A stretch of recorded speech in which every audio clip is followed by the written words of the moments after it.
Welcome to the Gould-Fish Pod. We are back with another edition, probably the most exciting edition we'll have. And this is why. Fish, present us with what you have there. Let's see, get that right. We have merch. We have merch. Apparently. Didn't know that was coming. That was a big surprise for me today, but it was, it made my day. So all downhill from there. Tune out if you must. I don't know how it gets better. Yeah, unless you want to hear us give our reviews. Yeah, I don't merch. Nothing Tops better than merch. It was a damn good Dynamite. So it was very good. I enjoyed it. I suppose stick around and listen. Let's jump right in. No time to waste. Ready to rock and roll, and we start out with Wardlow carrying all the cardboard cutouts for MJF and the MJF promo. This was very good. That was great. The cutouts was exceptional. I love that. My favorite part of it all was Wardlow was the only one to come out with no music, and everyone else came out with their own entrance. Oh yeah. As soon as that happened, you saw where it was going. So MJF comes down and he starts going on and on about how amazing he is and all this nonsense about beating CM Punk twice in Chicago, which of course he did. Of course, that's what he's saying. Of course, absolutely. He's too good not to. But it all, everybody except Wardlow gets the entrance. At a certain point, MJF is saying that he has somebody to thank, and like as soon as he says that he has someone like very special to thank, did you know immediately? There's no way he's thanking Wardlow. There was no way it was Wardlow. No way he was thanking Wardlow. As soon as he said that, I knew. But yeah, see, he builds up this big thank you, and then he thanks Shawn Spears for warming him up before the match. Yeah, getting him ready. For preparing him before he has to go out and compete. But Wardlow got no mention. It was great. It was so awesome. Any thoughts on the prior CM Punk festivity? I definitely had that reminiscing of the kind of the celebration of Le Champion, where it's all about me, and winning. And obviously, that's a difference. But like overall, it's like kind of that like the spotlight was in the ring and everyone paid attention, and it was like a huge thing to watch. I definitely enjoyed all the stuff that went in with MJF cutting his promo. Yes, it was. They don't normally start the shows that way, and I think a lot of the reason why they don't start the shows that way is because they have that first 15 minutes where then they never play a commercial.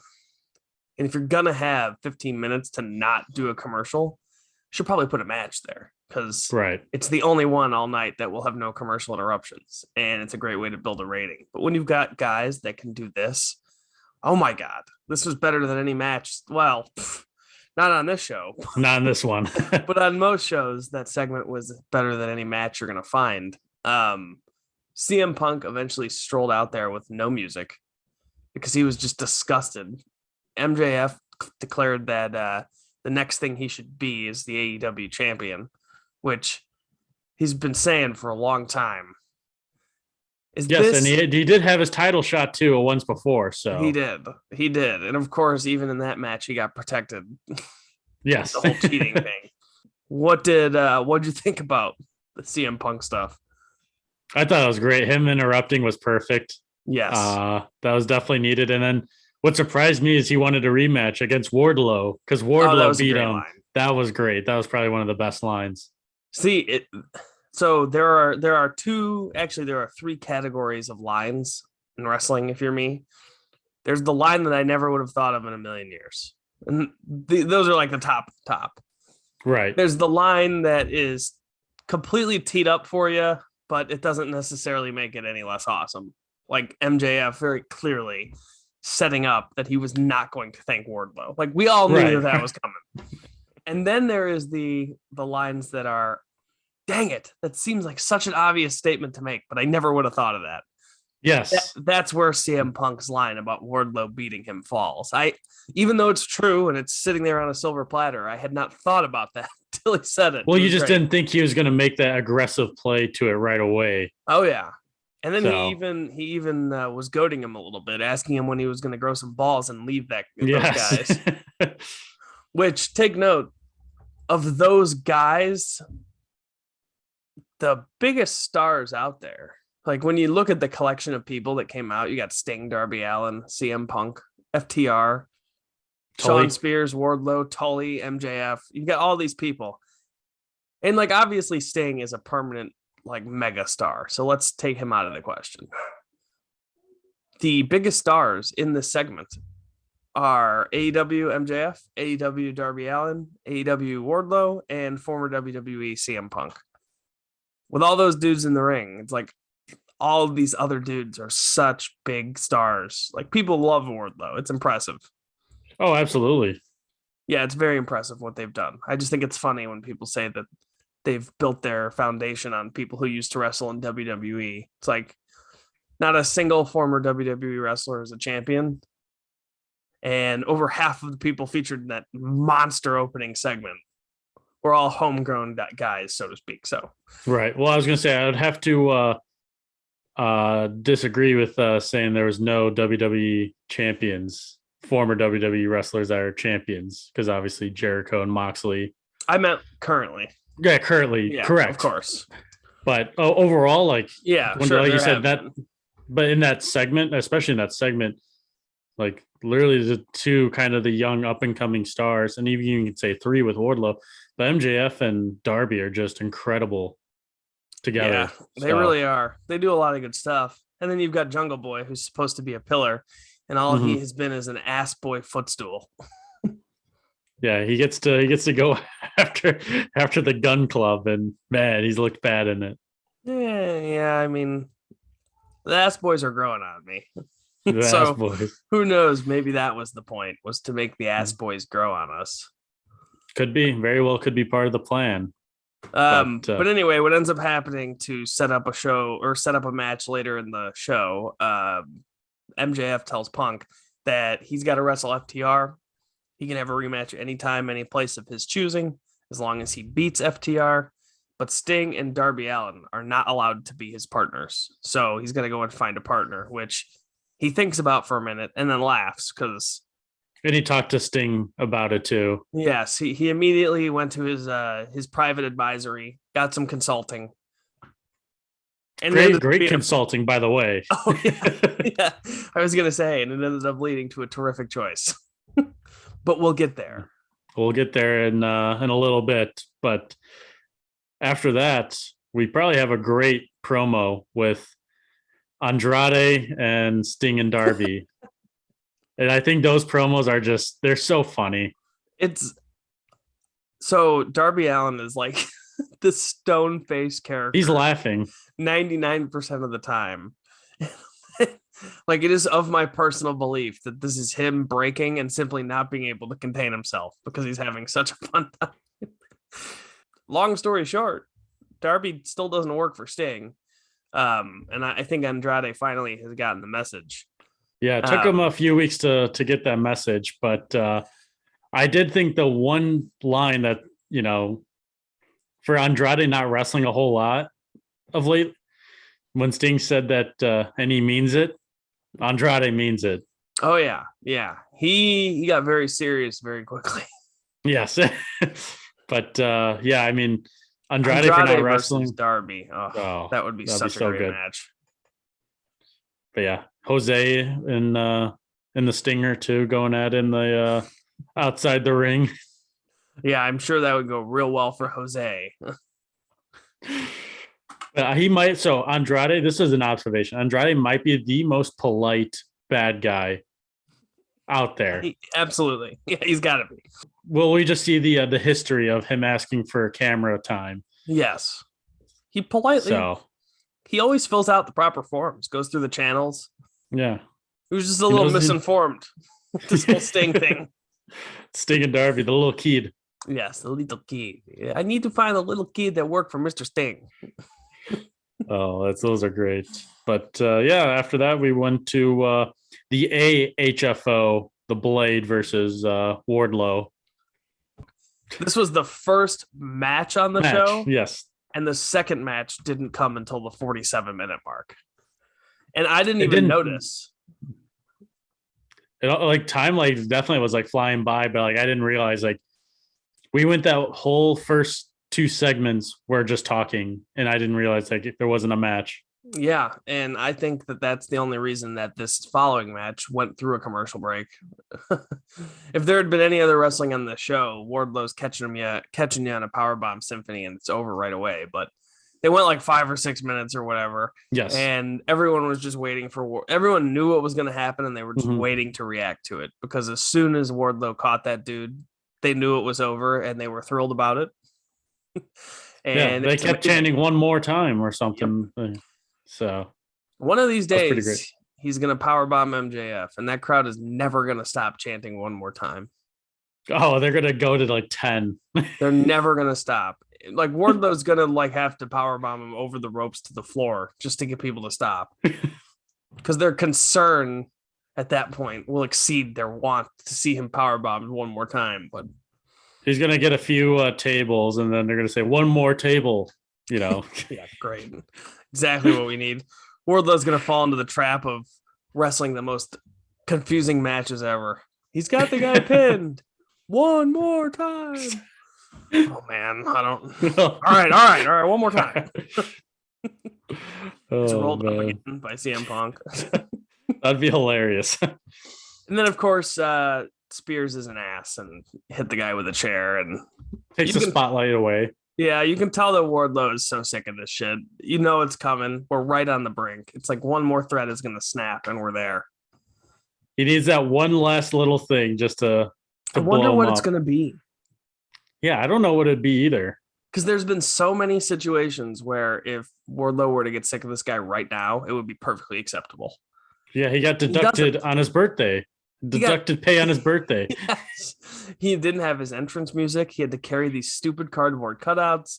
He was completely ignored by the guy who he literally won the match for during the celebrate. Like, there's been so many cases where, after the Punk match, MJF was literally in his face telling him that he's incapable of winning the big one. Yes. So many times. Where doesn't have the experience. Yes. You know. He could have snapped at any point and hasn't. So, like, what's going to put him over the edge? I guess we'll find out. I don't know. Yeah, we'll find out soon enough, hopefully. Yeah. Also, keep in mind, all of this started when, well, not all of this, but like a couple weeks back, the big line was that Wardlow was going to enter the Face of the Revolution ladder match, win the TNT title, and yes, MJF. Yes. So, like, I would be pretty, at that point, I'd be disappointed if Wardlow was not in this ladder match. Yeah, I totally forgot about that. Yeah, that's absolutely right.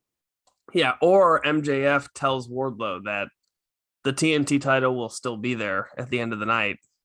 We don't need you in a ladder match. We need you healthy so that you can defend my ass in whatever match he's got, which will probably be CM Punk. Right. Yeah, a few directions, but hopefully there's so many things. There's so many ways. We all know the end destination, but we have no idea how they're going to get there. We don't know which path they're taking for sure. No.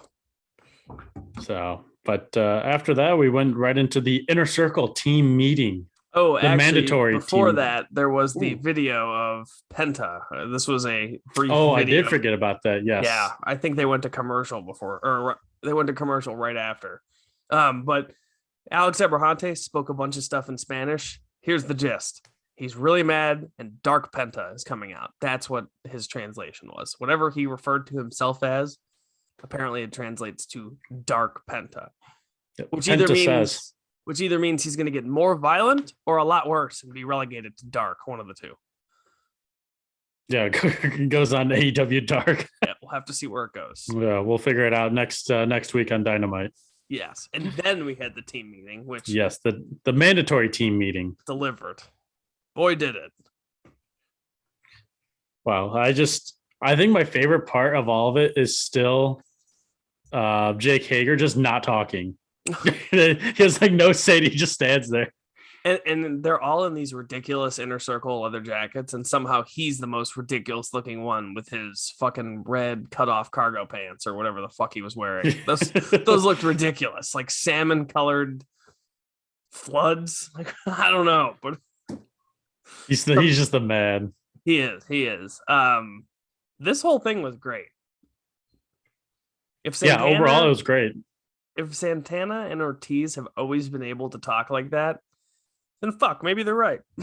Maybe Jericho was holding him back. I don't know. The only thing is that what I do agree with Jericho is he does have more pull in AEW than Eddie Kingston. So I just... He sure does. He sure does. And the other thing about it is, I don't know, like if the leader of your group started trademarking things like the influencer and saying GFY, would you want to stay in his group?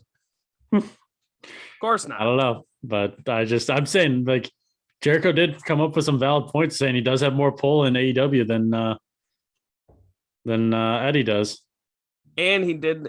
I mean, he had both sides had good points, which makes it compelling. Jericho's other point was that they had already had their title shot. Correct. Lost. They did. So what does he have to do with that? Although I will say, Jericho does lose a little points in my book for one simple reason. And I almost feel like it's been repeated so many times that they're like trying to set him up for the line, and he never goes there. There's been so many times where Santana has just repeated the phrase of them not being able to get anywhere because Jericho stood in his way. Sammy is standing there with 2 fucking titles on. At what point was Jericho going to turn and go, didn't seem to stop Sammy from becoming champion. Right.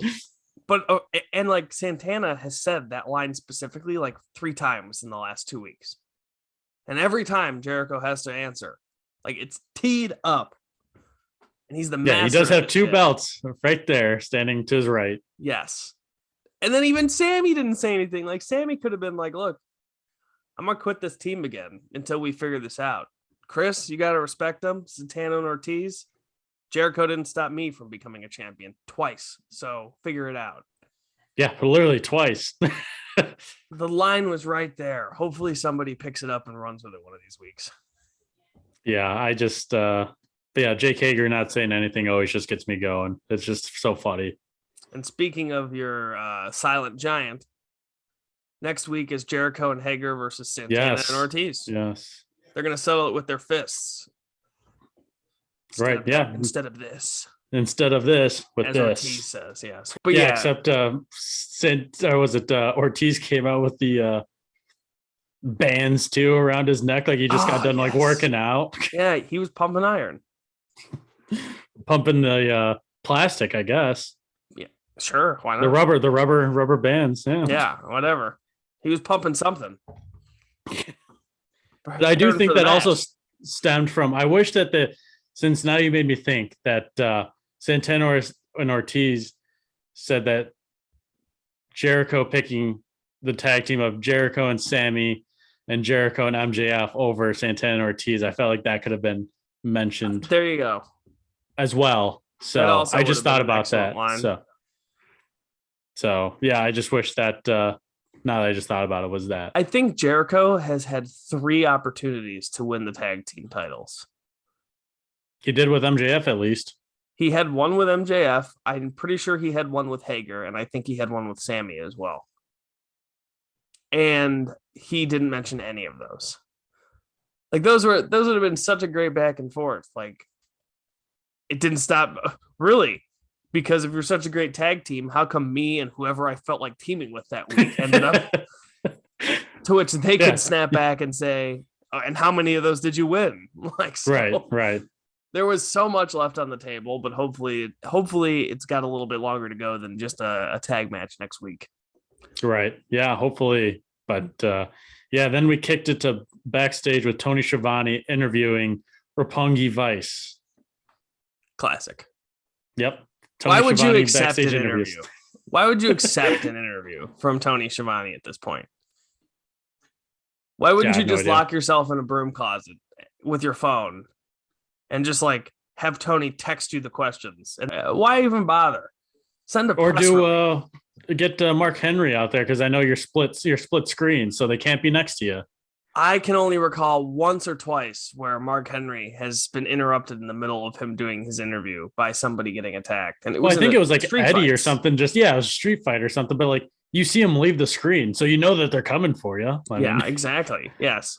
How naive can you be? yeah. Oh, what are they gonna do? Just go to the ring? What did he even get asked? Did he even get to his question? Like, what happened? What was the question? I think Tony asked. Let's see if I can Something about being interviewed. 100%.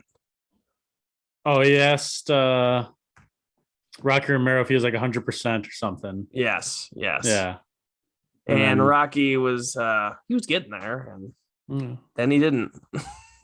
didn't get to finish. Adam Cole came up from behind and destroyed him.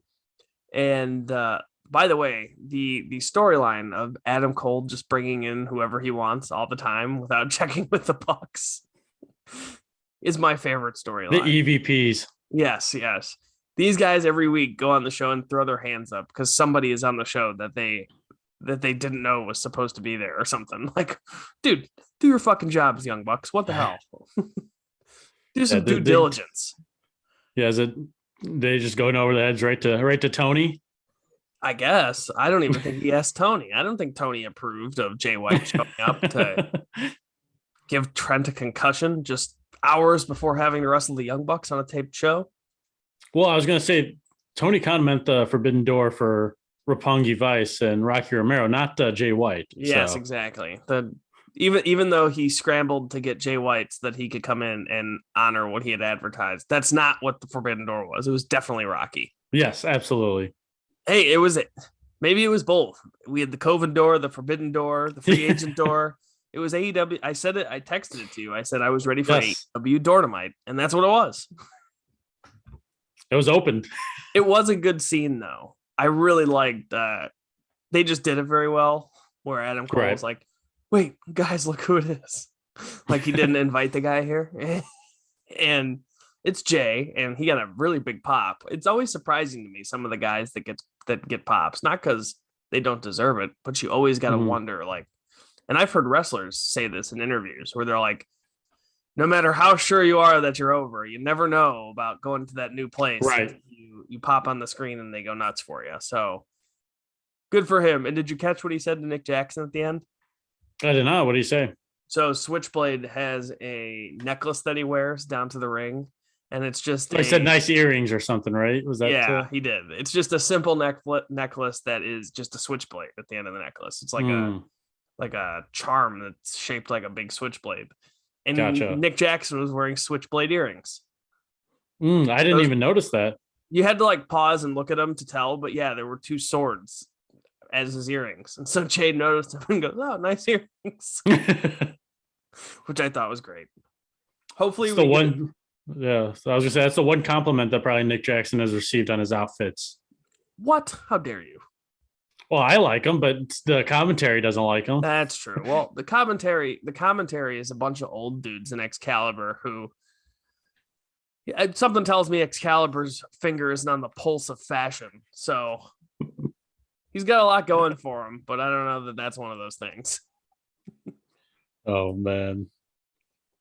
But yeah, then we headed over to the Face of the Revolution qualifying match with Isaiah Cassidy of the AHFO. And then do we want to say his name? Limitless, baby. Limitless. Keith Lee. Yeah. Was the second surprise on the show.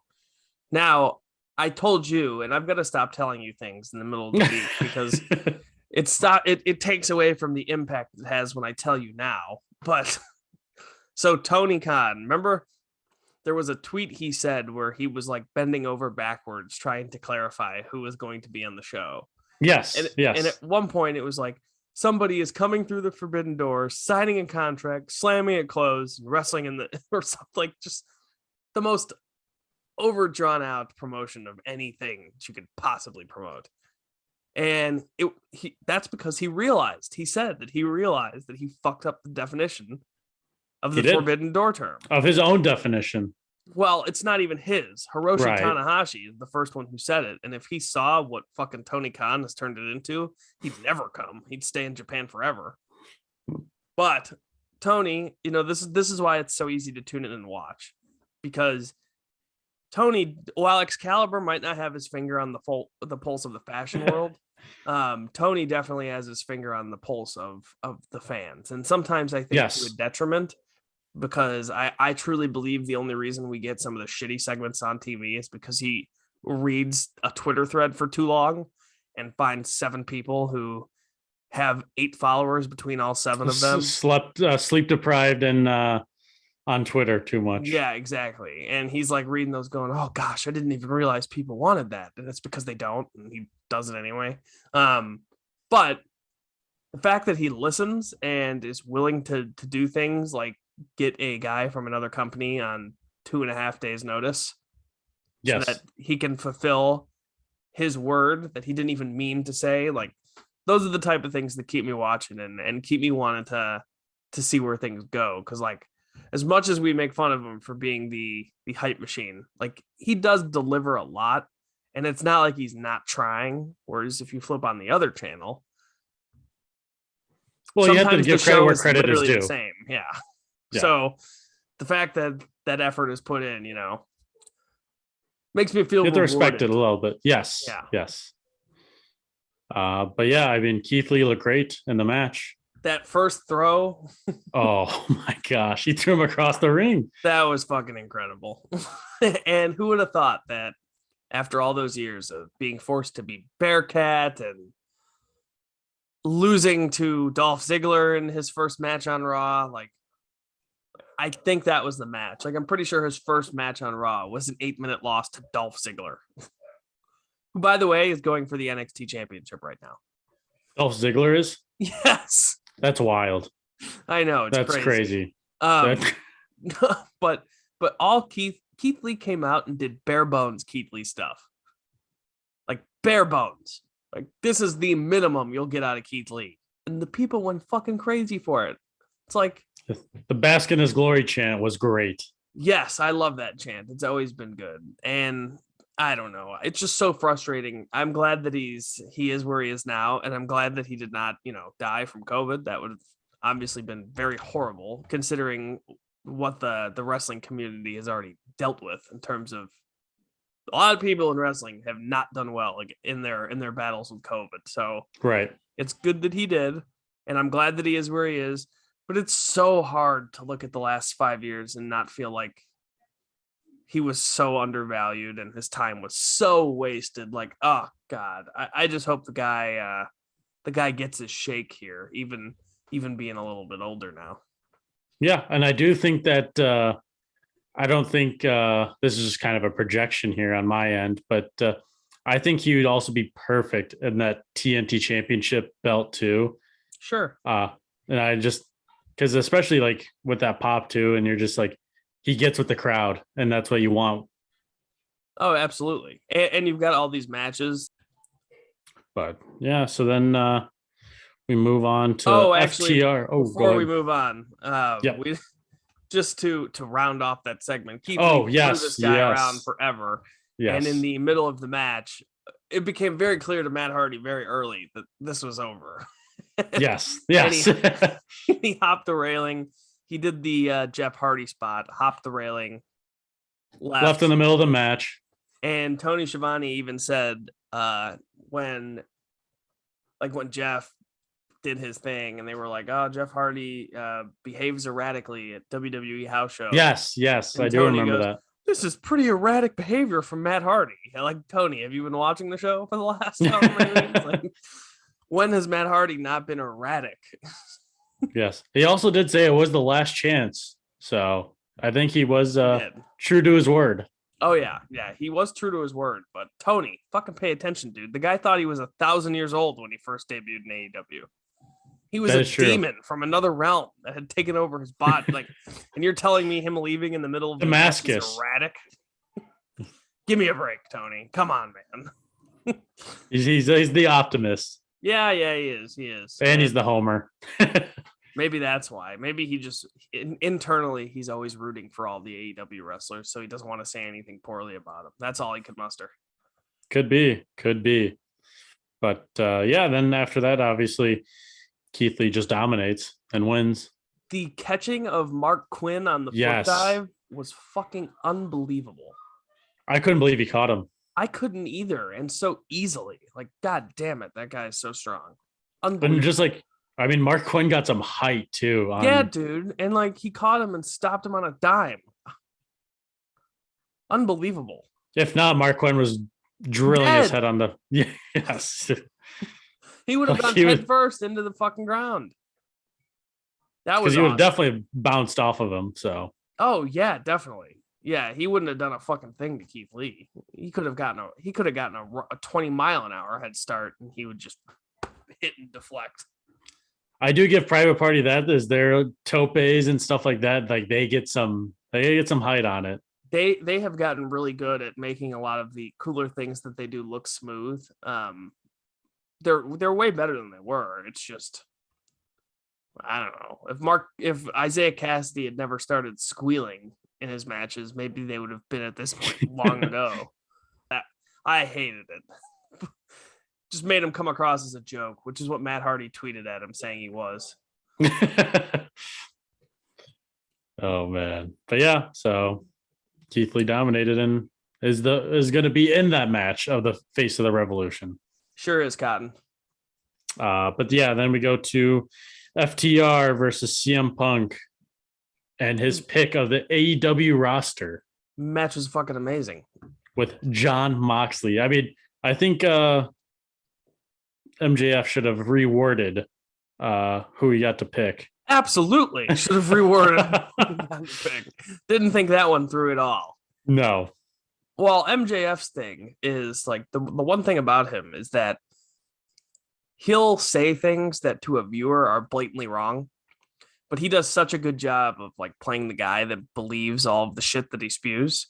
And so like you could see in MJF's face when he told him that he couldn't use Stinger Darby Allin as a partner, MJF kind of had this look on his face like, oh, who are you going to pick? Like, it's CM Punk, the bad guy, the rebel, the one that the whole fucking locker room hates. Like, who's he going to find? Like, not realizing that this is a very different scenario. Yes. CM Punk has plenty of friends back there. Yes. Well liked. Yeah. And we didn't get it this week, but I feel as if Danielson might take offense to Moxley teaming with Punk. Just 1 week after. Yes, I definitely can see that. But I also think that CM Punk proved Danielson right, though. If he teams with the best. Oh, absolutely. Yeah, you could go a number of ways. There's a number of ways of analyzing that data for sure. So but the match was incredible. Oh, it was great. It was really good. And you never know, too, because the MJF feuds are so well done in terms of I never really know who's going to win a match against MJF because there have been so many times where I'm like, it's not MJF's time to beat this guy. And then he beats the guy. And then I'm thinking like, this will be the time to give MJF the big win. And something happens where he loses. Like very rarely that happens, but I never know which direction they're leaning with an MJF match. So like at the end, I was really buying the near falls. Like was there a ring bell shot or was it a tag title belt shot that led to something? Ring bell. I totally popped at the big rig. Did you know that's supposedly the first time anybody is kicked out of that in AEW? I did not know that. They said it on commentary, and I was like, damn, if they were building to this big spot, like when someone finally kicks out of the one-winged angel, it's going to be the biggest deal in wrestling ever. Yes, right. You're telling me that same circumstance was happening to FTR, and this is the first I'm hearing about it? Yeah, I definitely didn't. Yes, I didn't even hear that comment, so I wish they made that a bigger deal. Oh, yeah. Well, I'm pretty sure Tony Schiavone was saying that the next Caliber had to yell about a tope, and it cut it off. Of course. Yes, naturally. But yeah, so many great near falls at the end. All these dudes are so good. Tully taking the GTS in the middle of the match. Buddy almost didn't get up there. Buddy almost stayed he almost stayed grounded for a second. Yes, very true. Yeah. But yeah, overall great moves, everything was hitting. Everything was hitting in that match, including the GTS on, I think, Dax Harwood for CM Punk to win and secure his rematch. Yeah, and then the paradigm shift was hit as well. The duel. The dual finisher. Yeah, there you go. Classic. Love a good dual finisher. Yeah. So then following that matchup, we had the TBS Open Challenge with Jade Cargill and AQA. I mean, you are 10 times more forgiving about this than me. On a show, so many great things, you can't put this up. You cannot put something on your show that is inviting people not to tune back in for your main event. Like, I don't know if this is true. It could have just been hyperbole on the part of Brian Alvarez or whatever. But I don't know if this was for wrestling shows or shows in general. But his number was that somewhere every time a commercial happens, somewhere between 200 and 300,000 people change the channel. Wow. Now, the thing that I think that isn't mentioned about that is that anytime other shows also go into commercial, there's a lot of other people. And yes, correct. If they happen to wander 2 clicks in the right direction, now they're watching AEW. So like there's a balancing. It goes both ways. It's a 2-way street. Yeah, exactly. But like you should not put anything on that might make people forget that they need to tune back in for your fucking Texas Deathmatch world title defense. I don't know. It was fine. Like I don't understand. I wish I could understand what they're supposed to be doing with Jade, because she's not going out there and crushing people. Whenever she fights someone who's a relatively like a relative rookie, it takes her forever to beat them. Whenever she wrestles against somebody who's experienced, it's like a coin flip whether the match is going to be good or not. Like, how did Anna Jay get a good match out of Jade Cargill, but Thunder Rosa didn't? Like, that doesn't make any sense. It doesn't make sense. And they got roughly the same amount of time. So, you know, I don't know. Like, she's still learning how to wrestle. Like, that's that. At the end of the day, that's the story. She is somebody who on television is presented as 27-0, who can't wrestle. And you know, you put the wrong segment on after a Jade Cargill match, and people are 100% going to forget to tune back in. I mean, that's how bad I thought it was. And I don't even know that it's Jade's fault. Like, you didn't catch this, but I did, because when I'm locked in, and I notice probably too much about what I'm watching. But Bryce Rudberg was literally trying to remind them of what they were supposed to be doing in the middle of the match. And there were people in the building who had tweeted about how they had heard the ref instructing the wrestlers on what to do. If that's even a remote possibility, then that means it's a match you should have never put on television. Like, if you think you might have to do that, if like Bryce was informed just in case he needed to, that right there is a surefire sign to take this match off. And it wasn't even insulting. It was like 6 minutes, and 4 of the minutes happened during commercial. Right. It just felt so much more out of place than normal with how much good shit was on the show. Right. Well, I just was thinking that for kind of how good of a show it is, it's, you know, get like Ty Conti out there where, you know, kind of make it a bigger match than, because obviously, like, you know, me being newer to wrestling, and I'm just not sure, but like, if a lot of people know who AQA is either. No, where she could have came in on a Rampage and challenged her, and that would have been perfectly good.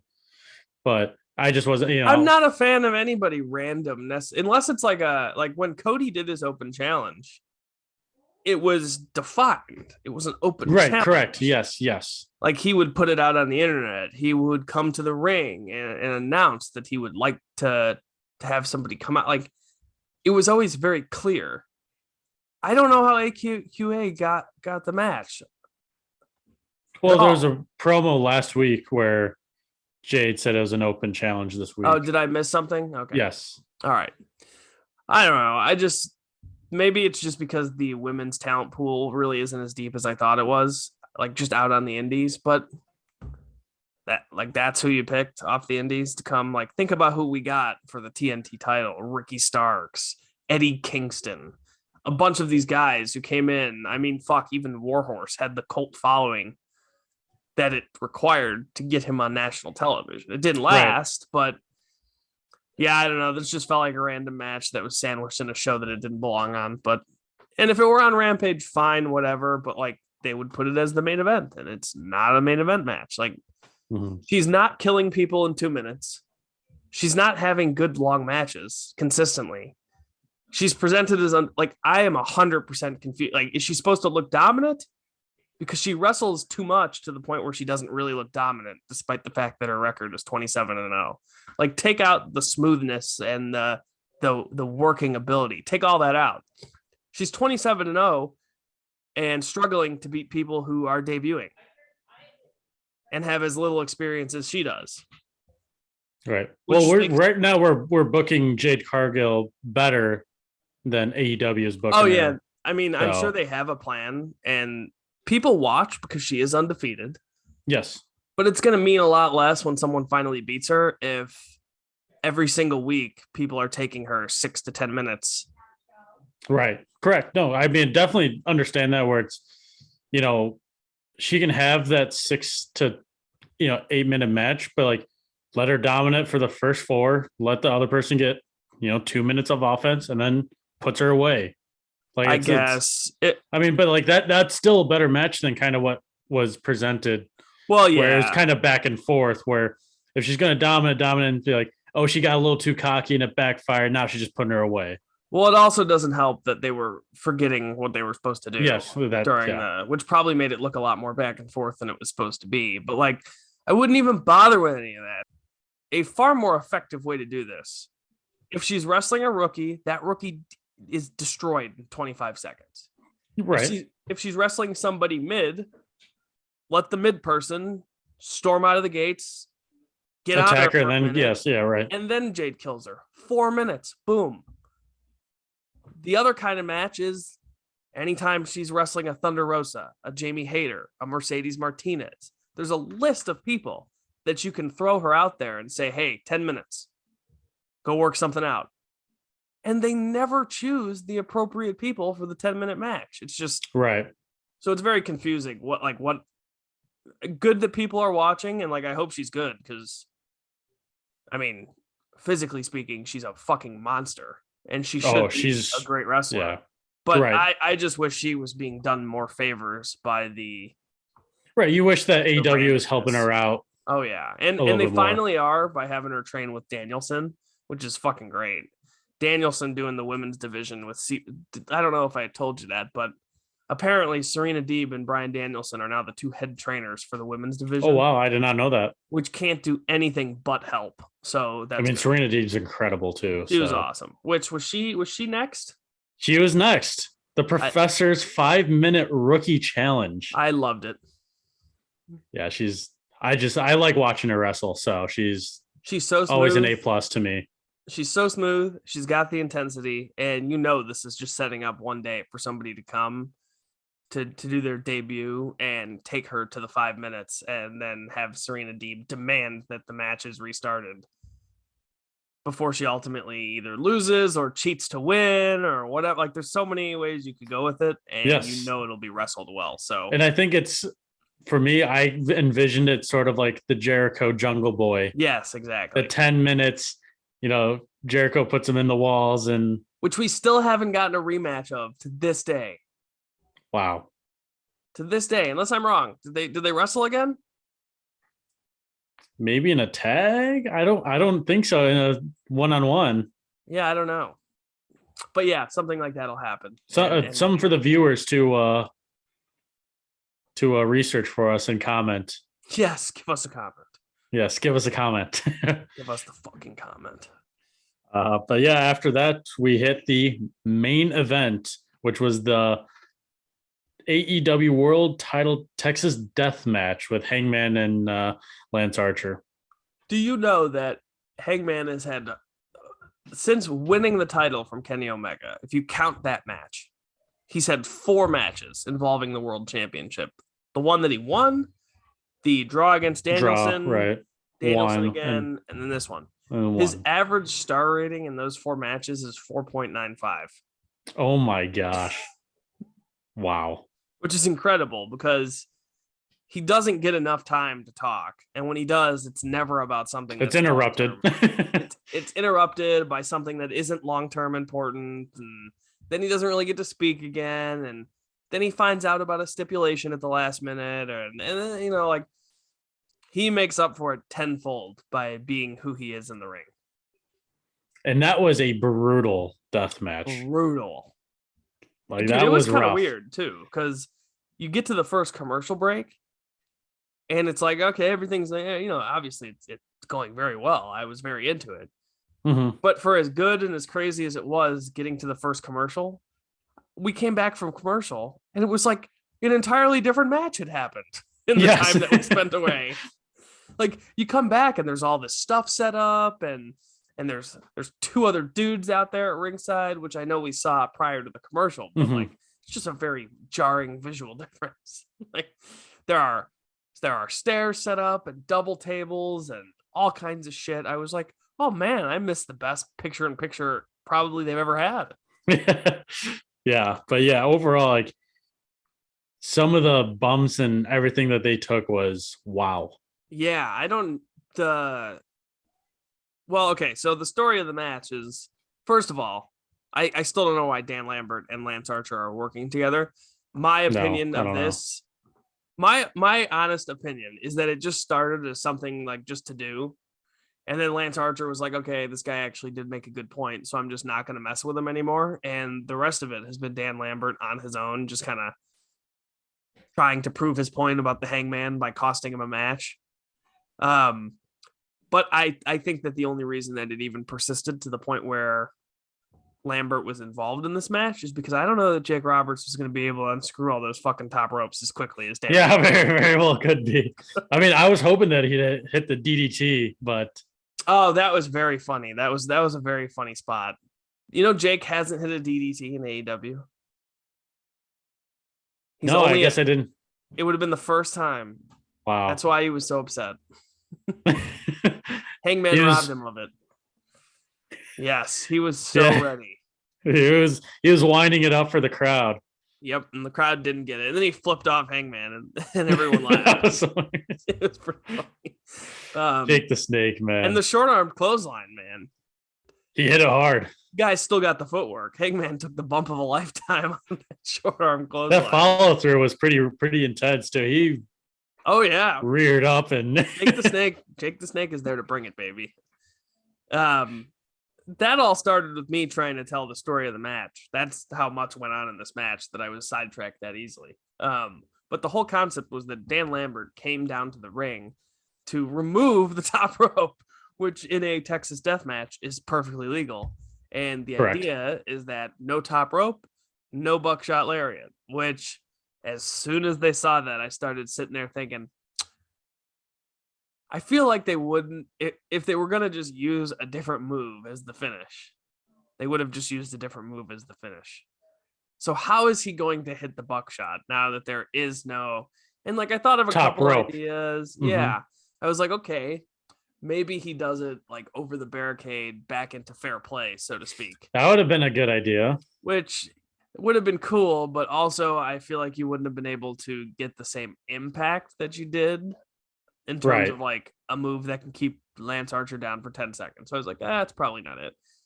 I actually sat there and thought, like, can Hangman actually use the second rope to propel himself from the floor into the ring and do the then I thought that was going to happen. I'd be like, that's fucking amazing.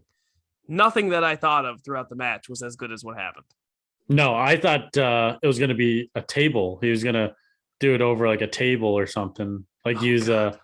Those tables aren't strong enough, man. No. A New Japan table, maybe, but I thought one of the worst ones. I mean, granted, they're both super bloodied up.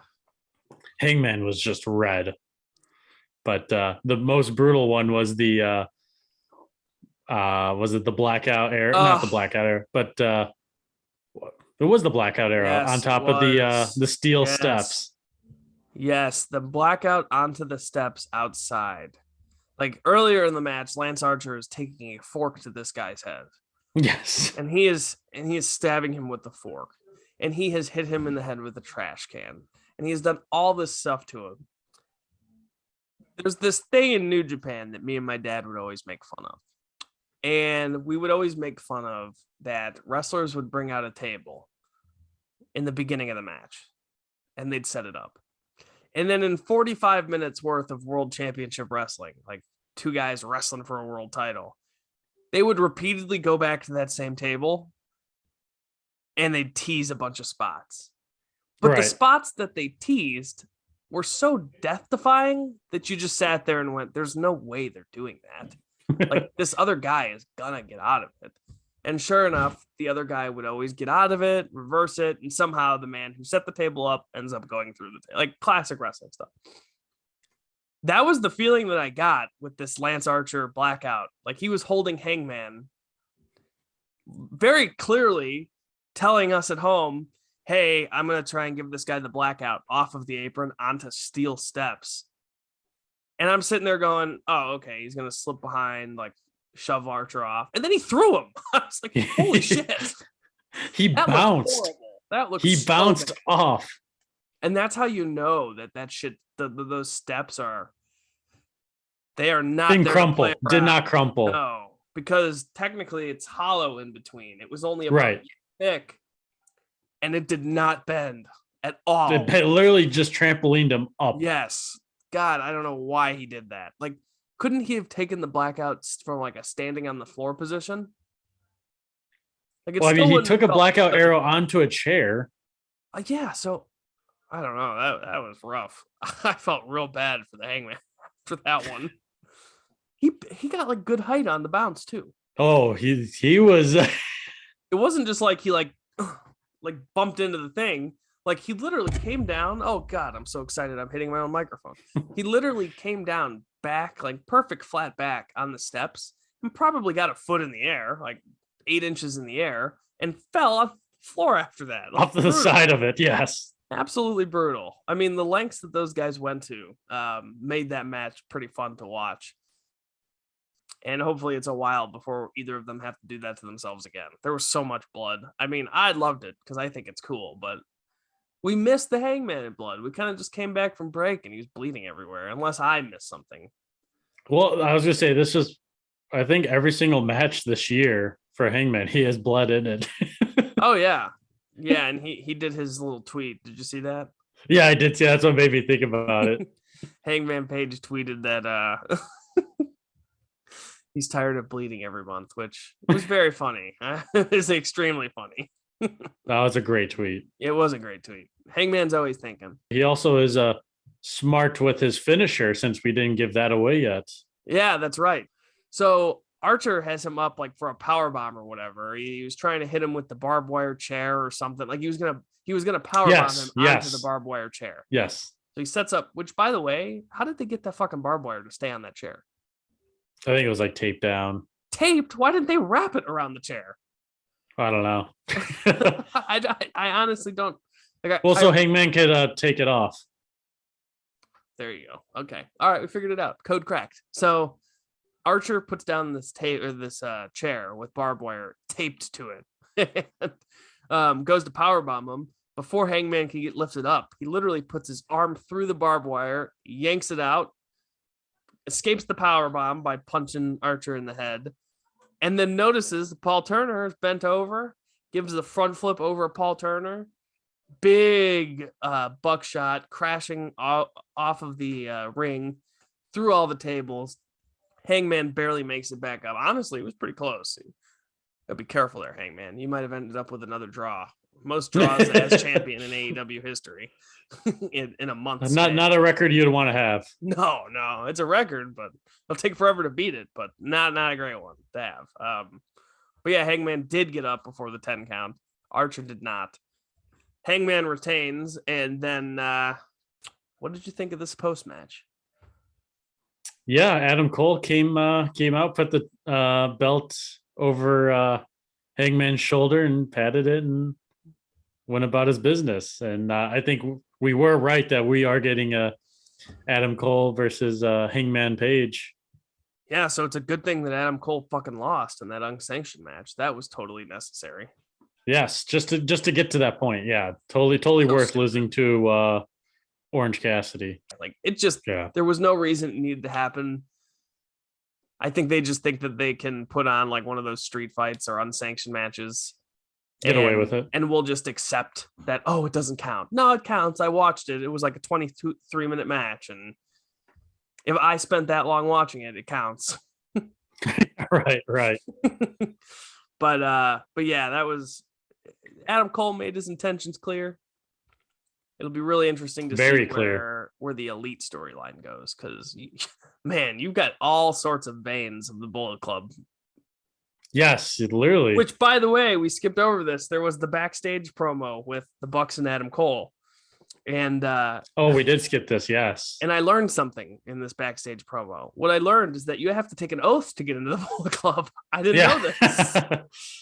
Once you're in Bullet Club, you're always in Bullet Club. Is that the yes? Which I've heard that before. They used to have shirts that they sold, and it would say BC for life. Gotcha. And now, all these years later, I'm finding out that they took an oath. I took an oath.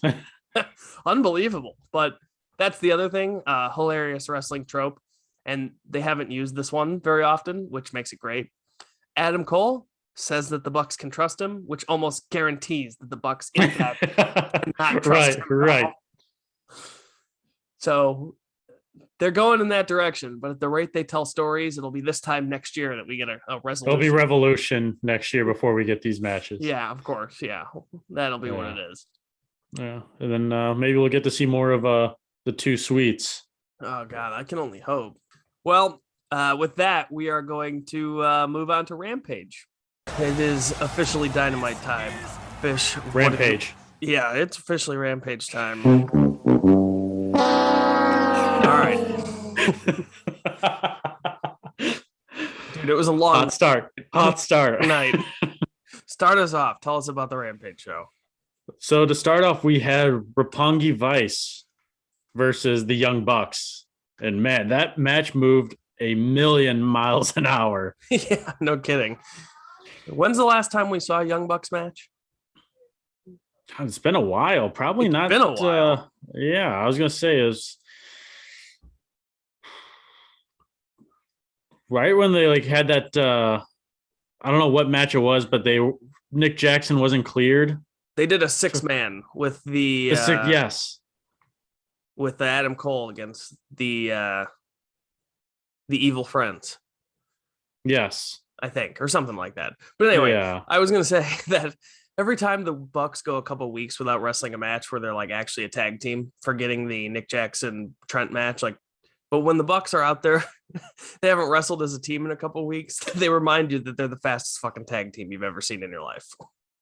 And the moves were there's still something about the Young Bucks where they're just obviously they put on incredible matches regardless, but every move, no matter how fast they're going, is just still super clean. I know the quality never suffers, and that's always super impressive. Oh yeah, they can do that from the start to the finish, and they still somehow add the same drama of a match that moves slower. Right. I don't know. They incorporate everything that you need into a match every time. You want to hear a funny AJ Styles story? I do. All right, so it connects. I was listening to a podcast, and I forget which one, but it was something Brian Alvarez did, but he was talking about how AJ Styles way back in the day, in the TNA days, he was so wanting to put on really great matches and diligently lay them out so that they all made sense. And the dude would sometimes take forever planning his match. He would get there hours early with whoever he was wrestling so that they could have time to think of ideas, chew on them, right. Go out there, run through. And everyone kind of at the time was oh, this young guy planning his entire match out. That's not wrestling, blah, blah, blah. Well, 10 years later, AJ Styles goes to New Japan and he's buddied up with the Young Bucks as part of the Bullet Club. And AJ Styles said that he got out there with the Young Bucks and the Young Bucks started planning all this shit. And he was I'm never going to be able to remember all of this stuff. And he said there were some matches where it was just just tell me where to be and when to be there and I'll figure it out, because he could not keep up with the Young Bucks at the rate that they came up with ideas. That's incredible. And he used to be that guy. So that just shows you how much more the Young Bucks are able to do and remember and make it all make sense. It's nuts. And everything is just smooth. There's never a drop off of that one. You could see a little botch or something, or a mistake. No. Someone's not in the right spot. It's literally very precise. Yeah. And in this match was no different. And Rocky Romero and Trent, I mean, as a team, I think they're very underrated. Yes. No, that's definitely something easy to get behind too. So and we're also we're also going to talk real quick about how the best friends are actually heels now. You have something Yes. for later in the show, so I won't ruin Correct. that. But in this match alone, Orange Cassidy tried to interfere unprovoked, and in the process hides under the ring, which of course is so that Danhausen can then give the thumbs up, the Orange Cassidy thumbs up. And the Bucks yank Danhausen from under the ring, and the crowd goes crazy because, I mean, how do you not love Danhausen? Well, the reason you don't love him is because he's associating with the good friends. But the point still stands. People love him. Interference, and then Danhausen curses them. In the middle of the match. In the middle of the match. They're the heels here, not the Young Bucks. The Young Bucks are just trying to climb the rankings, as they've said. That's all they want here. Right. I mean, they're literally going out of their way to interfere with this match. Yes. And curse people. Like, how are these guys the good guys? I don't get it. But anyway, the curse didn't work. No, it did not. The Bucks ended up, there was some scary German suplexes in the middle of the match. That was terrifying. After some of the interference spots on the outside, Trent and Rocky do the double dives and they take over for a little bit. And it eventually breaks down into German suplexes. And Nick definitely landed on his head at least once, maybe twice. And I just shuddered every time. Matt Jackson landed like right on his shoulder too. That just didn't look right. No, and you could tell he was totally trying to avoid. And they doubled down then after doing all of those dangerous looking German suplex in the ring by, doing a half and half suplex on the fucking floor. Yes. But yeah, and then I do like the BTE trigger as the finisher. Like, that's just a classic. Yeah, and it's super funny because they were doing that with, like, as a part of the Elite, with Kenny as like their leader. They were doing the BTE trigger, and the first time they ever did it was mocking Kenny Omega and Kota Ibushi's tag team finishing move. That was the first time they ever did it, and it stuck around. They gave it a new name, and now Kenny will like do it with them. He has done it. Yeah, they do it. Yes. But anyway, they went back and forth on some finishing sequences. The Bucks had him in the Meltzer driver. They had him ready for the Meltzer driver. They reversed. They ended up getting the BTE trigger, and that was the story. Young Bucks winners. And then after that match, there's still some extracurriculars. There were some extracurriculars. And Brandon Cutler went out to, film and mock. Was it Rocky who was on the ground pinned, or was it Trent? It was Rocky, because then Trent ended up eating one. Right. But so then Orange Cassidy throws out the orange punch on Brandon Cutler. Yeah. I mean, unprovoked. Brandon Cutler was just doing his job. He was just filming for being the Elite. He's associate stooge. I mean, yeah, that's so. He might have been mocking the team that had just lost, but like at the end of the day, he's just following orders. He's doing his job. Yeah, he's too contract Cutler. I mean, yes. I don't think Orange comes out of nowhere. And then Orange punches him, so heels. Yeah. You can't convince me otherwise. And yeah, then the super kick to Orange Cassidy from the Young Bucks, I believe. And then Trent chases out the Young Bucks, and then Switchblade comes out. The Switchblade. And he hits him with the Blade Runner, which is my favorite name for a finishing move. Also, I do have a bone to pick with this segment, because on Wednesday I didn't think too much about it. But like, Jay White is a very big deal in New Japan. They mentioned that he was or at least I think they did, that he's the only Grand Slam champion. Yes, they did mention that. Which for New Japan is a big deal. But so they mentioned that, but it was kind of like just a line. This dude has beat, I think, every AEW world champion in the past, because I know he's beaten Kenny. I know he's beaten Hangman a couple of times. He's never beat Chris Jericho. They've never actually wrestled, and I'm pretty sure he beat Moxley in the G1 the year that because Moxley was really good, but I'm pretty sure he was like 5-4 in the G1 or whatever. So he had to have lost 4 times, and I'm pretty sure one of them was so there was like this. So they didn't even mention any of that. Like, that alone, to AEW fans that watch that don't know New Japan, like, the Grand Slam champion thing might not mean a lot to them. And they've had now 2 opportunities to point out all of the guys in AEW that Jay White has beat. And I just think it would make a big difference. So hopefully hopefully there's some promos and Jay White gets a little bit of a chance to brag on himself. Yeah, I think so. And then I think now that you mentioned it, I hope that if he does his promo on Dynamite, that JR or Excalibur or Tony, one of the three that will at least I kind of mentioned he has beaten our champs before prior to AEW. 3 of them, yeah, 3 of the 4. Yeah, so I mean that's a good way to just boost what he means to people who might not know a lot about the other places that he wrestles. Right, and then of course I got my 2 sweet, so I was pretty happy. Oh about yeah, that I was gonna well. say you were asking for more 2 sweets, and you got one. I got what I asked for. So ask and you shall receive. That's all it takes. That's all it takes. And then we went to backstage with another interview with Tony Schiavone, Bryan Danielson. This one worked out, though. It worked out, but it was still interrupted. He was still interrupted, yeah. It was still interrupted. So, I don't know. I guess we were both wrong on our prediction because I said I thought it was that he proved Danielson right. And you said that he proved Danielson wrong, but it kind of felt like it fell in the middle.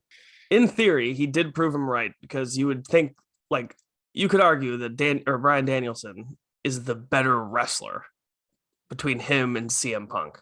Mm-hmm. You could make that argument. They're both fantastic. So technically, you're right. He did prove the theory right because the idea is Moxley, if you team with another giant star, look what will happen. Right. And so, yeah, he did kind of prove it, but also apparently Bryan Danielson wasn't cool with this. Yes, it was not too upset. Pleased. Yes. He said that his deal is for the long term. He's looking for a long-term relationship. And Punk was a one-night stand. And then Lee Moriarty and Matt Sydal interrupt Bryan Danielson, which, by the way, are we 100% sure that Big Shotty and Lee Moriarty are not the same person? I love Big sure? Shotty. But yeah, Matt Sydal, he took umbrage to some of Danielson's comments. Danielson tries to kind of back out of him. Oh, no, man, I got respect for you. You know, that's not what this was about. And then Lee decides he's going to show Danielson some violence next week on Dynamite. Those are one of the first few times where we actually hear like Lee Moriarty, like actually kind of have like a little room to talk. Yeah, it's always interesting. Like all of those guys who are kind of the low to mid-tier dudes, there are always incremental. They get incremental involvement. Like they become a little more involved with whoever they're by. And I do like the number of dudes in AEW who are like latched on to somebody who's been around for a long time. Right. I do like that. Because if this were all real and all of these matches were serious, like actual competitive environments, people have fight teams and people they train with and people who they pick things up from. And I think it just... Yeah, the same camp for sure. It makes them all feel like real people, you know? And it helps. I do like that aspect. So Danielson, it's definitely like right because you have like Matt Sydal, who's a veteran, and Lee Moriarty, who's kind of an up and comer. Like, wouldn't you want a veteran to kind of help show you the way, and especially that certain style like that? Just like I said, it does make sense. Yeah. It just makes it feel way more connected to reality. And so Danielson and Moriarty next week should be a good match. Yeah, it should be. Lee Moriarty is pretty good. Yeah, he's definitely like earned some time too, so that's been huge. But yeah, after that we went to the AEW Women's World Championship with or not world, it was just a match. I think it wasn't. I don't think the title was on the, but AEW World Champion Dr. Britt Baker versus Robin Renegade. It wasn't bad. I mean, it wasn't like the best match you'll ever see, but I thought Robin Renegade was better than the AQA from Wednesday. Right. I mean, minus a shooting star press, but other than that. Yeah, I didn't think it was like, I definitely thought that the match was going to end a lot sooner than what it went on for I had envisioned. So I think it was because of the commercial break. That's why it went as long as it did. But as writing out your show, it's tough to have a second really short match if you already have a hook match scheduled. Correct. Because a hook match is never going to go through TV time or like a TV timeout where there's a commercial. No, it's not. And someone's going to have to go through commercials. So that was the match. because the last match was going to be however long it was going to be, no matter what. Well, it's the main event. I mean, usually the main events just get the time whatever they want. Yeah, so you can't put on anything super important during a commercial, so you might as well do the part of that match. It literally just furthered the storyline. That's all it was. So it probably had to go as long as it did. But at the end of the day, Britt Baker did beat Robin Renegade, and this led to some aftermatch shenanigans once again. Yeah, Thunder Rosa came running down the ramp. Yeah, Britt Baker tried to keep the lockjaw held on after the match, went back and applied it, and Thunder Rosa was having none of that. And then Mercedes Martinez came down, and then Jamie Hayter did. And Mercedes Martinez could not get along. They were fighting over who got to beat up and already put down Thunder Rosa. The job already laying on the back. Yeah. And they were fighting over who got to be more excessive. So that's something coming along. And I thought Britt did a really good job. Britt did her best Adam Cole impersonation by grabbing everybody in and forcing them to feel the love. Yeah, she even kissed both of them on the forehead, Yes. Britt Baker making the peace, but that's not going to last for long. No, it will not. But yeah, so I think we're on our way for Thunder Rosa and Britt Baker. Probably, hopefully at that pay-per-view. They should have a good one. Absolutely. And then we just go right into the Hook versus my God, Blake Lee. And obviously Hook is the man. So I mean, Hook, dude, it's amazing how over he is. And of all these young people that they push, like we talk about Jade Cargill and just we can't figure out what they're trying to do with just the way that her matches are laid out. She's just, sometimes it takes her a while to win, sometimes it doesn't, whatever. Why is Hook the one getting the Goldberg treatment? Like, Jesus. That Jade should be getting the Goldberg treatment. Yeah, doesn't matter. I mean, it doesn't matter. The ratings are up when Jade's on, and obviously Hook is super over. So what they're doing works. Yeah, obviously, it does work. Sometimes it's taking the road less traveled. Yeah. So Hook beat this dude into oblivion, tapped him out, and then left. And QT was pissed. And Taz is the best during this. Yes, Taz commenting his own son wrestling matches and just he laughs through half of it just because he loves watching Hook destroy this guy. And then like Hook will do something that is like he'll play to the crowd or something, and Taz will be like, "Oh, come on, put him away," or like he coaches him from the commentary. He's trying to coach him from commentary, even though there's no way he can hear him. But and I think so. Taz, he does that with like other people. I mean, obviously, it's definitely like a parent for Hook because it's more of his son, but like it's more like a dad, than a coach. Right, but I still think what Taz on commentary, especially like on Dynamite with like Ricky or like Will Hobbs or whoever on Team Taz, like he'll be like kick out, or he's just like he'll just start like yelling, or JR will be like that was a poor cover, and he's like you're right, and then starts like yelling at his guys. So it's like that's like the fun part of like Taz is like he's not blind to what's in front of him. Yes, and also Ricky does a really good job on commentary, way better than when he first started. I forget what the line was, but Jericho had come up with just a wacky analogy for how hard the Young Bucks hit people or something. I don't even know. Or maybe it was during the Hook match. He said something, and it was just, I think it was a funny like chuckle, but like, how did he come up with that? And he turns to Ricky, and he's like, "Yeah, wouldn't you agree, Ricky?" And Ricky immediately goes, "Yeah, that's not how I would have worded it, but I get what you're saying." Oh, yeah, it's like something like a party or something to the face or something. Oh, he was talking about the super kick party. Yes. It's like a party all over his face. And Ricky's like, "Yeah, I wouldn't word it that way." But yes. He goes, "They're about to have a super kick party all over their faces. Don't you agree, Ricky?" Well, I wouldn't have put it that way, but yeah. That was great. That was a great comment by Ricky for sure. Yeah, he's gotten a whole lot better on commentary. Yes. So Hook destroys the guy. Team Taz on the rise. On the rise with Hook. They're sending Hook as we speak. Yeah. What was this your promo package now? I don't know when the promo came, but all right, we'll just talk about it right now before we get to the main event. But we had the promo with Chris Statlander and legit Layla Hirsch. Keep in mind, Chris Statlander, technically best friend member. best friend member, and on the good person side. Yes, On the spectrum, good supposedly. person, bad person. But she just told Layla Hirsch that she was like, her parents gave her up and was like unadoptable. And I don't know any good person in a promo will say that as No, a good horribly person. evil. No, horror, that is so bad. It was something along the lines of like, if this is how your attitude has been your whole life, I can see why your parents gave you up, or something like that. It was horrible. And she's supposed to be the good person. Yeah, like now, like I thought, like Layla Hirsch had a great promo. Like I definitely like, if she could talk like this, like I would love to see her talk more then, because I think this feud would be a lot better if Layla Hirsch would talk more. But yeah, I mean, now I really want Layla Hirsch to just like give it to Chris Statlander. Oh, yeah, that's exactly where. And I'm probably a little biased because I just don't like the best friends at all. And Chris Statlander is associated with them. However, all that aside, are we to believe that two wrongs make a right? Like Chris Statlander got hit with a chair. So in return, Chris Statlander gets to tell her that she knows why her parents gave her up for adoption. What the fuck? That is so mean. Yeah, what kind of logic does that? Like we can understand MJF saying that stuff.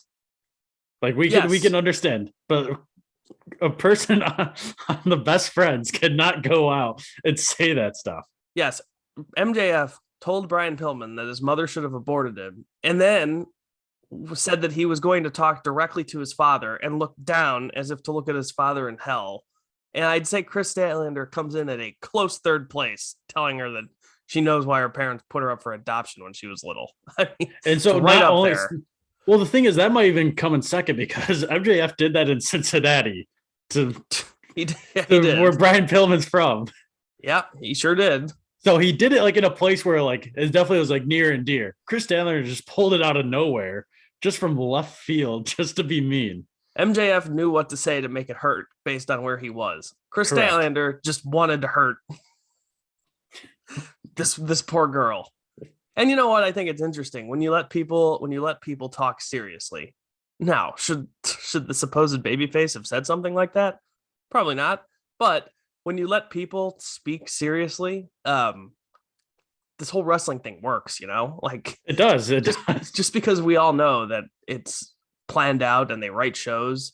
I mean, AEW does a good job because they don't actually like script promos, and the better wrestler you are, the more leeway you have to kind of do what you want while you're out there.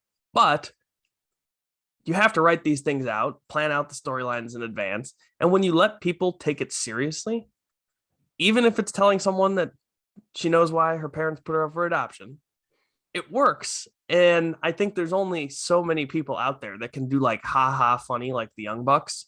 Like Young Bucks as heels, they do a lot of ha funny, but it's like almost always at their expense. There are too many people that try and be ha funny when they're just not that funny. and like some of that stuff just doesn't work for certain people. So it's nice that people will just go back to being serious, and it's amazing how much it works. I mean, we didn't really care about a lot of this until the Rampage show when we saw this. We saw the promos. Yes. Yeah. And I think that's why a lot of people gravitate towards Eddie Kingston, because it's all real to him. Yeah, Eddie doesn't know where real stops and fake begins. Yes. So I get like, yes, and so like I get like the promo, like you're saying, like there is like a sort of like realism to it, but just based on the spectrum of being a good person and the good faction of the best friends versus Layla Hirsch, who's turning heel and supposedly be the bad person in this feud. You just can't say that. No, it's ridiculous, but at least it caused for a little more interest, even if not how they intended.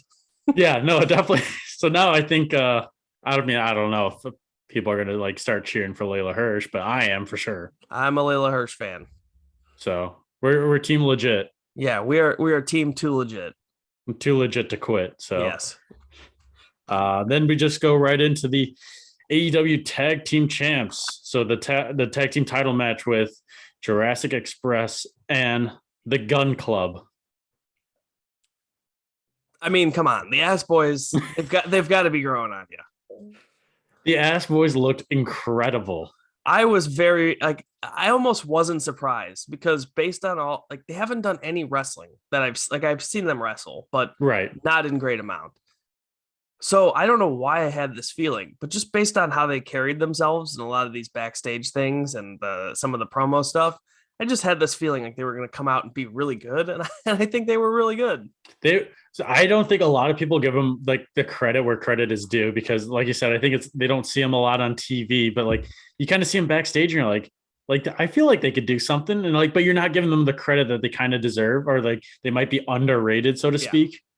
And you're just like, wow, like they actually like put on a great show. yeah, and we don't know what we're talking about either, No, we don't. in the grand scheme of things. Um, the reality is that any team, whether you're related to Billy Gunn or whether you're like Layla Hirsch coming off of a feud from Dark or whatever, if you haven't been seen on national television, it's going to be an uphill climb. Mhm. And could they do things to get people into the limelight and make it a little more stronger at the beginning? Yes.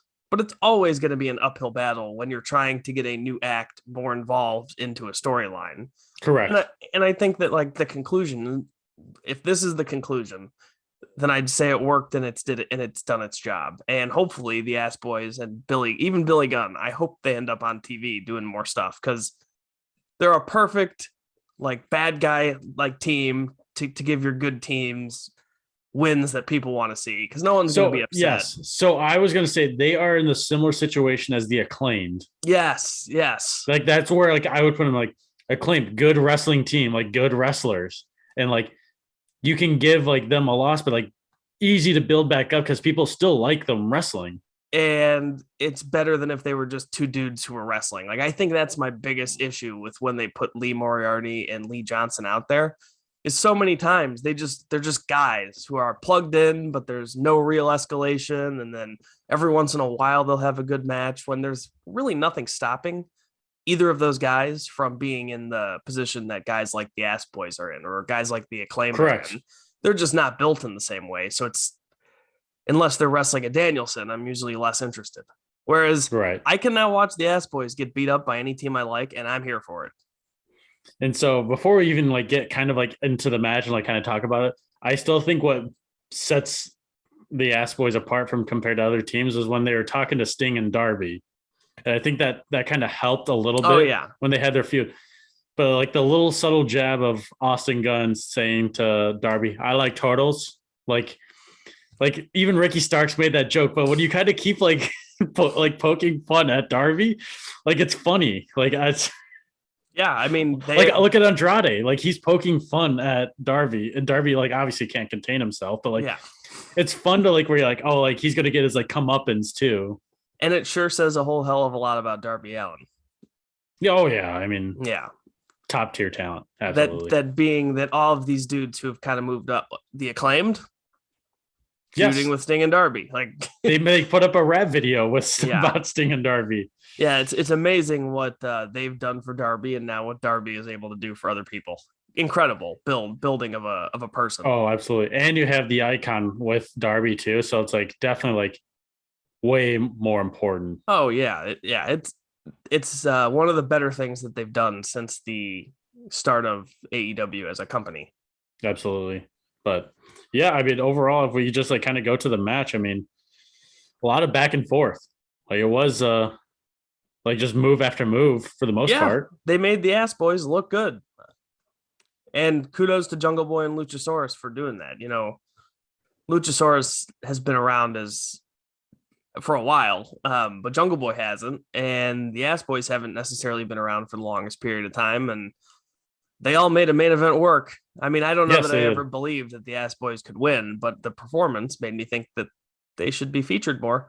I don't even have move for move notes or anything. It I don't was either, but the title belt shot to the head. I had it. I'm like, oh my god, is this actually happening? Like I like they they got you. actually had yeah they had me on They the got you a ropes. little bit.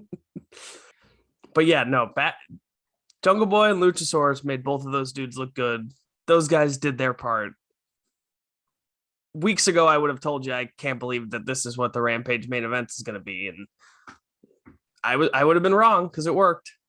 Yeah, and not only did I Luchasaurus and Jungle Boy made the Ass Boys look good, but man, the Gun Club was selling like Oh yeah, they they know what they're everything that doing. they did was believable. It was great. Yeah, I mean, I hate to pick on the TBS champion because it has nothing to do. It has nothing to do with Jade Cargill. No, it has nothing to do with her, really, and everything to do with the fact that like the selling. I'll use Wardlow as an example. Wardlow doesn't sell the best. No, Like it's almost like if he's wrestling a big dude, his selling is fine. But if he's wrestling or taking moves from a smaller guy, his selling is not that good, which would make for longer matches against smaller guys, not necessarily, you know, I don't know what the right word is, because it doesn't mean that they won't be good. They'll be less compelling. Like if a big guy doesn't know how to sell for a little guy, it very much hurts the match.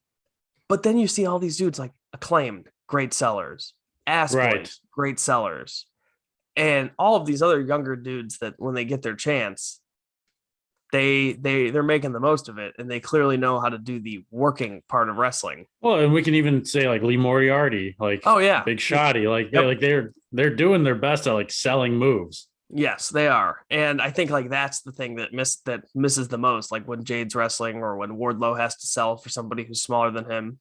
But that's like why I'm so much more confused about the Jade thing. Like the Blade match with Wardlow went too long and he sold too much. But that's one of the only circumstances I can think of in the last 2 years where I've said that about Wardlow.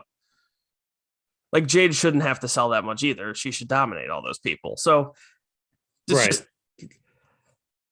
she's gonna be a beast. I just hate that they are going out of their way. It's the booking that comes with it. Yes. It's like we said, it's not Jade's fault. No. But they're putting her in situations that are not her strong suit. And, obviously as a promoter of, a wrestling promotion, that like you want to put people who are going to be successful in certain situations. So it's. Yep. Hook is not doing anything that Hook can't do. The Acclaimed, when they first came through and they were just getting their first couple matches when they became more regulars, they weren't asked to do anything they couldn't do. Ass Boys not asked to do anything they can't do. Wardlow just powerbomb some people. Like the Powerbomb Symphony. Yes, there's all kinds of examples of this, and then they just like don't do that for Jade. I don't understand. But like you said on for Dynamite, at least she's getting with Danielson and Serena Deeb. So a lot of the women I think are going to get a lot better, a lot quicker. But yes, back to the main event that we were actually supposed to be talking about. Yes, good for the Ass Boys. The Luchasaurus Express-O-Matic 5-1. I don't know. I'm not into their tag title reign at all. It's weird. It is a weird one. Well, and I don't want to say it got diminished, but when we keep talking about Jungle Boy looking like a total geek. Yeah. And at least in the end, he wins, but. Yes, but it also hurts in a little bit where you're just like, I kind of wanted to see the Gun Club. Like that was like refreshing. And I think part of it is that like Young Bucks are tag team champion. And I felt this way with the Lucha Brothers too. I was underwhelmed by their reign as well. But like when you look at the Bucks reign as tag team champions, or FTR's reign as tag team champions, or Kenny and Hangman, like these are people that you can put in all kinds of segments without having to have them wrestle. And that's great. Like they can carry themselves as champion on TV in a way that I don't think the Lucha Brothers could, because there's like some language barrier and it's probably harder to come up with some ideas, but also it was just their positioning on the show. And same with Luchasaurus and Jungle Boy. Like their backstage segments, we don't really know if they're capable of carrying them because Jungle Boy hasn't necessarily looked very strong in a lot of these backstage segments. His speaking is much better. But if it helps with Christian Cage, like, obviously like taking the lead role in that faction. But yes, I understand. Yeah, I just get that feeling like, is Darby better off with Sting than without? Yeah, but would Darby still be Darby if Sting didn't follow him around all the time? I mean, Sting isn't always there, so we know the answer to that. Darby is big no matter what. I don't feel as if if you took Christian Cage away from the Jurassic Express, they would be lacking something. Yes, they would. Yes. Yeah. And the thing was, and especially like with Sting and Darby, is that Sting also lets Darby do his thing, and he's just kind of like a guidance. Like, you know what I'm saying? Like it is where I feel like they need Christian Cage to lead more Yeah. than, and I think that's the big difference. I feel as if this entire Jurassic Express title reign, the entire purpose of it isn't even to put them in the same light as previous tag team champions. I think the purpose of having them become champions is to show everybody that we will progress guys and they will get their opportunities. But this feels more like a Christian Cage eventually breaking off and turning on these dudes. And then Jungle Boy versus Christian is the feud that launches Jungle Boy into that. Okay, now let's go ahead and give him a title run and hopefully we can carry it. Because for that feud to be big, they will definitely have to do a lot of promos, a lot of backstage stuff. And Christian can be a great villain. So like he'll do really good work in that regard as well. And you can also kind of build it up to where like you can say like Christian Cage has like been, well, obviously attacked more than the actual champions. Oh yeah. So it's like he's like, I'm out here protecting you guys while I don't get a chance. Yeah, like I feel like as if there will be a time where Christian's advice isn't heeded and they lose or something, and Christian takes it out on the Jungle Boy and takes credit for their entire tag team title reign, and he's or maybe he's taken out backstage and he can't be out there, and then they lose and he turns on them saying that it was basically his tag title reign. Without him, they lost. Like, there's a number of ways you can go, right. And I think that feud will overall be bigger than them being champions for a while. Correct. I do think so, yes. And I do remember the finish of the match, and it was Jungle Boy hitting the kill switch. Oh, that's right. Yeah, he used Christian's move, which only feeds into more of what we're talking about here. Right. There will undoubtedly be a week where Jungle Boy's got the kill switch ready and ends up doing something else, and it doesn't work, and Christian's mad at him or something. A lot of things that can happen, and I think it'll be really big for. I think it'll be really big for Jungle Boy. I don't know how big it'll be for Luchasaurus, but I mean, the reality is, if you're a dinosaur, you're over because you're a dinosaur, and there isn't necessarily a whole bunch more that can grow from that. Yeah, you're 6'6" and can do Canadian destroyers and super kicks. Yeah, I mean, there's just only so much there. Yes. What do we think about Revolution? We got a world title match. World title match. The TNT title match, Darby and Sammy, is next week. So that's not a Revolution match. Yeah. So I was thinking, so now they go the other way where I do think Sammy will lose. Do you think Sammy's going to lose to Darby? I've been like anti-Sammy for some reason, and I don't understand why, because I just keep thinking he's going to lose. But like, they set up for Darby Allin and Andrade, and I'm like, yes, like I want that. You know, I don't. See, I thought it would be cool if Sammy and Darby wrestled at Revolution and Sammy got a win back after like 2 years after they had their first match at a Revolution show. And that's obviously a good story for those two guys. But now, I mean, maybe Andrade costs Darby the match. Yes. Or maybe they come out to watch and Darby loses, or they loses his focus. And then, you know, Jose takes a cheap shot on Sting and Darby runs after him. And ultimately, Sammy's able to capitalize on. Like there's a lot of things that you could do within reason that will be very good. So maybe Sammy wrestles somebody else entirely for the TNT title at Revolution, or maybe he's involved in a match that something to do with the Inner Circle. Who knows? Maybe Andrade and Darby, they just have a singles match at the pay-per-view, and Sammy defends the title against, I don't know, Miro, somebody. I mean, where the fuck is Miro been? He's in purgatory still. Yes. So, you know, I think my new prediction is Darby Andrade. For just not even a TNT. No, just okay, I think Sammy's winning next week. Yeah, I don't know why I felt like it, because I love the Inner Circle. So I don't know. I just don't understand why because I thought Cody was going to beat Sammy. So yeah, I don't know. I don't know what your deal is. I'm still a big Sammy believer. I don't think he's losing the title. Maybe it's because he beat Dustin, and Dustin's near and dear to my heart. So yeah, that I can see that. So Hangman Adam Cole world title. Yes, I think we're getting Darby Andrade. Jurassic Express versus Kings of the Black Throne. With Britt Baker and Thunder Rosa. Britt Baker and Thunder Rosa. That's 5, right? That's 5. Let's see. CM Punk versus MJF.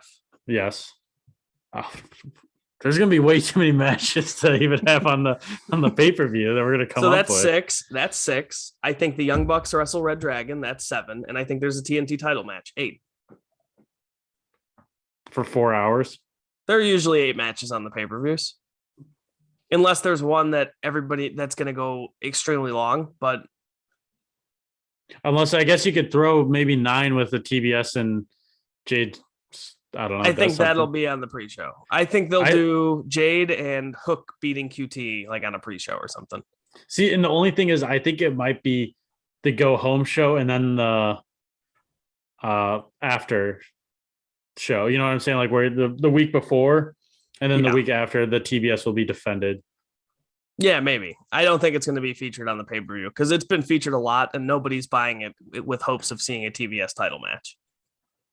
So there are just way more important things to fit on a pay-per-view that's going to be $50 or $60 or whatever. And you want to give, yes, I was going to say, and you want to give like Britt Baker and Thunder Rosa like their time. Yeah.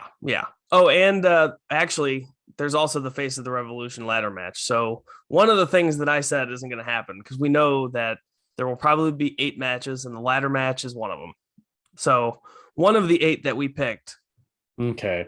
So my guess would be we're getting out of that Andrade Darby match then. I hope not. I think I don't want to because he needs to wrestle. He needs to wrestle and it's got to be on a pay-per-view. I don't think he's had one big pay-per-view match. He has not. But I think we've got a pretty solid group of predictions. We do. We definitely have a very, very close to what actually might happen. And that just shows how big this roster is and how I don't need them to sign any more people because, I mean, think about all the people that we're going to sit here and wonder where they are. How does Jay White factor into a pay-per-view? How does FTR factor into a pay-per-view? How do Moxley or Danielson factor into this pay-per-view? Like, are we going to get a match for them? Like, there are so many guys that might be ending up left off the pay-per-view. And yet if the matches that we just came up with are the pay-per-view, it sounds great. And we still have the surprise of the Hardy Boys, possibly. Yeah, I don't know when they can do that. I don't think Jeff. So the thing is technically non-compete. It's a non-compete, but technically Jeff can't even be talking about a contract until sometime in March. Oh, okay. So after. So like he could just show up on his first day available to like the first day that he's able to talk about contracts. Maybe it'll be like the week before the pay-per-view and they'll get a deal done. Mm-hmm. So there's always a chance, but like when is the pay-per-view? First weekend in March? March 6th, 2022. Okay, so it's that first weekend. It's that first weekend. Let's see. Early March. March 6th is that Sunday of the first week. I have a feeling that I don't know. I don't remember hearing this specifically, but I feel like it was mid-March that Jeff is able. So I feel like it'll be one of those big debuts following a pay-per-view where we get that. Because whenever they come in together as a team, they should win those tag team titles, even if it's just for like 2-3 months. Absolutely. They should be champions. And when that does happen, they will be the only tag team in the history of wrestling to have been WWE Tag Team Champions, Ring of Honor Tag Team Champions, Impact Tag Team Champions, and AEW Tag Team Champions. There you go. Which that's pretty cool historical stat. That is actually an incredible stat. Yep. But they should at least have him for a little bit. So right. When he does come in, who do you want to be the tag team champions when that happens? Right. And we talk about a loaded roster. I mean, the singles is, but their tag team division is just incredible. Oh, it's unbelievable. There will be tag teams that you can sit and say, oh my God, they're going to be left off the pay-per-view every single time they have a pay-per-view. But overall, the intrigue as to what's going to happen at Revolution is at an all-time high. Wardlow is in a qualifying match for the Face of the Revolution ladder match. Oh, and we get another rematch between Dante Martin and Will Hobbs for a qualifying for match. A qualifier as well. So that's cool. Was this their 4th time? Yeah, I mean, I don't need to see them wrestle anymore necessarily, but it's interesting. I don't know who's going to win that. I don't know who's going to get. I think Will Hobbs is going to win it because I think they're setting up the Keith Lee Will Hobbs Think so? I think so. I think they're going to let the two big men go at it. That would be cool. Well, because we always made the joke before that Will Hobbs is what Keith Lee should have been in AEW. Yeah, Keith Lee debuted and said, "Fuck that noise." Watch me throw Isaiah Cassidy out of the ring almost. Oh, yeah, man. a lot of good stuff in the next week or two. We'll probably pretty much know everything that's going to be on that show. We're only like 3-4 weeks away from it. Ready to rock and roll with it. Yeah. Was there anything else? Anything else from you? I'm good on my There's end. one last thing from me. I don't know that anybody will see it because I did some cutting of the Dynamite portion. But I went on this little thing about MJF using the rankings appropriately. Oh, yeah. And how he's climbed the rankings twice, only to find out that after beating CM Punk twice in Chicago, he's not even in the top 5. That's bad. I don't. Strength of schedule.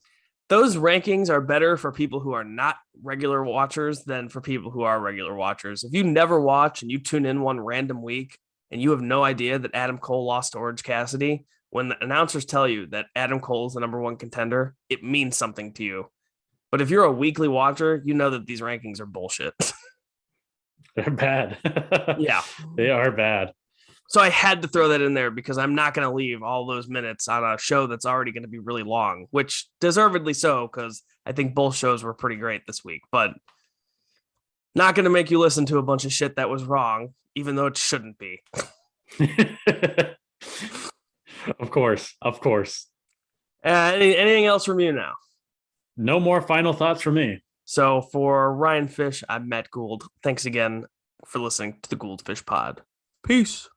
Peace.